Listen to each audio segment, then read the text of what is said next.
Assalamualaikum warahmatullahi wabarakatuh. Yang terhormat Ibu Diah Aryani SEIMA, selaku dosen mata kuliah studi kelayakan bisnis Islam. Sebelumnya perkenalkan saya Sinta Tiara dengan NIM 63020220096 dari program studi ekonomi syariah kelas 5C. Baik, di sini saya dari kelompok 6 ingin membahas materi terkait aspek keuangan, ekonomi, dan sosial dalam studi kelayakan. Nah, di mana dalam pembahasan ini saya ingin mengulas mengenai pengertian aspek ekonomi dan sosial, dampak yang timbul, peningkatan pendapatan nasional, dan juga aspek ekonomi dan sosial dalam Islam. Nah, oke, langsung saja mari kita ke pembahasan yang pertama, yaitu pengertian aspek ekonomi dan sosial. Sebelumnya, apa sih aspek ekonomi dan sosial itu? Jadi teman-teman, bagi masyarakat adanya investasi itu ditinjau dari aspek ekonomi yang akan memberikan peluang untuk meningkatkan pendapatannya. Adapun bagi pemerintah, dampak positif yang diperoleh itu adalah dari aspek ekonomi untuk memberikan pemasukan berupa pendapatan baik bagi pemerintah pusat maupun pemerintah daerah. Nah, selanjutnya untuk pembahasan yang kedua yaitu dampak yang timbul dalam kaitannya dengan aspek ekonomi. Yang pertama yaitu adanya dampak yaitu dapat meningkatkan ekonomi rumah tangga. Yang kedua yaitu adanya menggali, mengatur, dan menggunakan ekonomi sumber daya alam.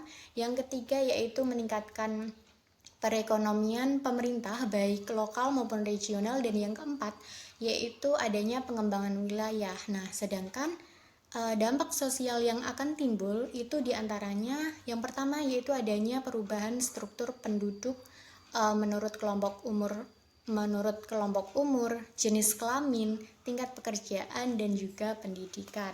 Yang kedua yaitu adanya perubahan tingkat pendapatan penduduk, dan yang ketiga yaitu adanya perubahan komposisi tenaga kerja baik tingkat partisipasi angkatan kerja maupun tingkat pengangguran. Selanjutnya untuk pembahasan yang ketiga yaitu peningkatan pendapatan nasional. Peningkatan pendapatan nasional itu apa sih? Jadi teman-teman, apabila suatu investasi itu bisa meningkatkan pendapatan masyarakat, maka secara otomatis itu akan meningkatkan pendapatan nasional. Nah, dengan kata lain, adanya investasi itu akan berpengaruh pada peningkatan pendapatan nasional dan pendapatan daerah di mana investasi tersebut dilakukan. Seperti itu. Dan selanjutnya untuk pembahasan yang keempat yaitu bagaimana untuk menghitung pendapatan nasional itu dapat dilakukan melalui 3 pendekatan ya teman-teman. Jadi untuk pendekatan yang pertama yaitu adanya pendekatan produksi atau production approach, di mana dalam pendapatan nasional dengan pendekatan produksi ini adalah nilai seluruh barang dan jasa itu yang dihasilkan oleh suatu negara dalam 1 tahun tertentu. Nah, cara menghitung pendapatan nasional dengan pendekatan produksi itu adalah dengan menjumlahkan nilai tambah yang diwujudkan oleh berbagai lapangan usaha atau sektor ekonomi dalam perekonomian.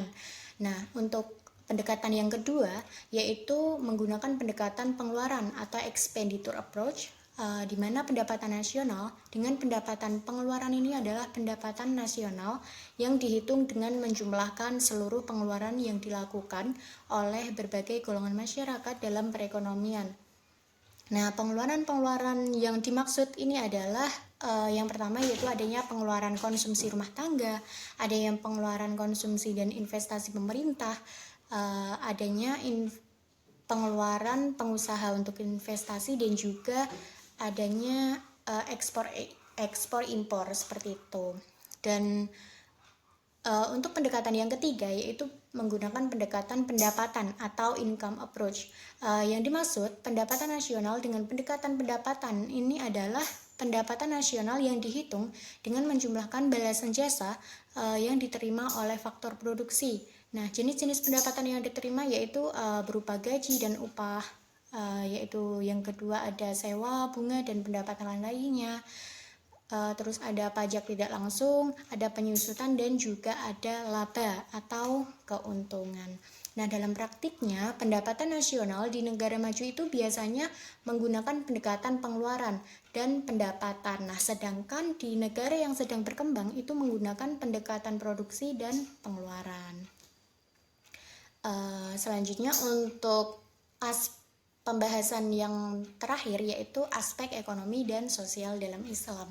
Yang pertama yaitu adanya zakat dan sedekah. Nah, zakat dan sedekah ini merupakan aspek penting dalam mengurangi kemiskinan ya teman-teman. Jadi zakat itu adalah bagi kewajiban umat Islam untuk memberikan sebagian kekayaan kepada mereka yang membutuhkan. Sedangkan sedekah itu yang berarti memberikan bantuan kepada mereka yang membutuhkan. Selanjutnya yang kedua yaitu adanya mudharabah dan musyarakah.